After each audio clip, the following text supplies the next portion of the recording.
जुन शिक्षाले व्यक्तिको चरित्रलाई आकार दिन सक्दैन त्यो शिक्षा अर्थहीन हुन्छ। यो महात्मा गान्धीले भनेका थिए।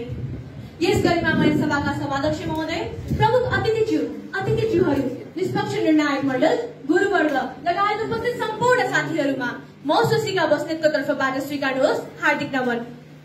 आजको यस माफद्वारा आयोजित वाद-विवाद प्रतियोगितामा शिक्षामा कृत्रिम बौद्धिकता अवसर हो भन्ने विषयमा आफ्ना केही तर्कहरू राख्न पाउँदा म आफूलाई गौरवशाली अनुभव गरिरहेकी छु। मानिसलाई सबैभन्दा तीक्ष्ण बुद्धि भएको प्राणी मानिन्छ। यदि मानव उत्पत्तिदेखिका घटनाक्रमहरूलाई हेर्ने हो भने मानिसले ढुङ्गे युगदेखि नै आफ्नो बलका साथै बुद्धिको पनि प्रयोग गर्न जानेको थियो। उनीहरू काठलाई तीखो बनाएर र ढुङ्गालाई चुच्चो बनाएर हतियारको रूपमा प्रयोग गरेर सम्पूर्ण जीव जगतमा आफ्नो प्रभाव जमाउने गरेको कुरा के हामीले इतिहासमा पढेका छैनौं र? यसरी नै मानिसले आफ्नो दैनिक जीवन सुधार्नका लागि विभिन्न कालखण्डमा विभिन्न आविष्कारहरू गरेको कुरा पनि सत्य नै हो। एकपटक हामी सबैजना सोचौं त त्यो ढुङ्गे युगको कष्टकर मानव जीवन कस्तो थियो होला र अहिले विज्ञान र प्रविधिको क्षेत्रमा भएको तीव्र विकासले निम्त्याएको आविष्कारहरूले मानिसको जीवनलाई कति सुखमय बनाएको छ। सभाध्यक्ष महोदय, हामी त 21औं शताब्दीका विद्यार्थी हौ नि।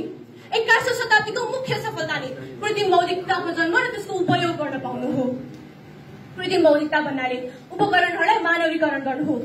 शिक्षामा कृत्रिम बौद्धिकताको प्रयोगले सिकाइलाई अझ सजिलो, रोचक र प्रभावकारी बनाएको छ। के हामी विद्यार्थीहरूले पनि साना साना कुरा सिक्नकै लागि कति भौतारी रहनु परेको छ र? अनि कसैलाई जी हजुर गरिरहनु परेको छ र? के हामीले स्क्रिनमा औला चलाएकै भरमा हाम्रा उत्तरहरू पाएका छैनौं र? गुरुबा गुरुआमाहरूलाई पनि आफूले बिर्सिसकेको वा पढाउन गाह्रो भएको कुरा पढाउन र पढ्न सजिलो भएको कुरा पनि सत्य नै हो। सभाध्यक्ष महोदय, मेरो विचारमा यदि अबको जेनेरेसनलाई स्मार्ट बनाउनु छ भने शैक्षिक प्रणाली पनि स्मार्ट हुनुपर्छ। शिक्षामा आधुनिकीकरण ल्याउन सकेनौं भने सक्षम र दीक्षित जनशक्ति कदापि उत्पादन गर्न सक्ने छैनौं। मेरा विपक्षी मित्रहरूलाई प्रश्न गर्न चाहन्छु, चाहे कोष भित्रको होस् या कोष बाहिरको कुनै पनि कुराको अनुसन्धान गर्न के हामी अहिले सक्ने भएका छैनौं र? हामीले स्क्रिनमा औला चलाएकै भरमा के विश्व ब्रह्माण्ड बुझ्न सकेका छैनौं र? हामीले घरमै बसेर अनलाइन शिक्षाको मार्फत डिग्री हासिल गर्न सक्ने कुरा पनि सत्य नै हो। अहिले हामी संसारको जुनसुकै कुनामा उत्पादित वस्तुहरू किन्न र आफ्ना सामानहरू बेच्न सक्ने भएका छौं। के यो सबै प्रविधिको कारण सम्भव भएको होइन र? मुख्य कुरा, के वैज्ञानिकहरू छाता ओढेकै भरमा हिँड्दै अन्तरिक्षसम्म पुगेका हुन् त? पक्कै होइन। यो सबै प्रविधिले गर्दा सफल भएको हो। अहिले मानिसले गर्नुपर्ने निकै अप्ठ्यारा कामहरू रोबोटलाई गराउन थालिएको छ। के यसले मानवीय दुर्घटनालाई घटाएन र? सभाध्यक्ष महोदय, एआईलाई चुनौतीको रूपमा लिनुहुने मेरा विपक्षी मित्रहरूलाई म भन्न चाहन्छु, एआई डरको नयाँ विषय होइन, अवसरको नयाँ ढोका हो। यदि अब हामीले विश्व बजारमा प्रतिस्पर्धी गर्न सक्ने जनशक्ति उत्पादन गर्नु छ भने अहिलेको आवश्यकतालाई बुझ्नु आवश्यक छ र शिक्षामा आधुनिकीकरण नै अहिलेको आवश्यकता हो। एआईको प्रयोगले हामी कुनै पनि विषयवस्तुको गहिरोसम्म अध्ययन र अनुसन्धान गर्न सक्ने भएका छौं।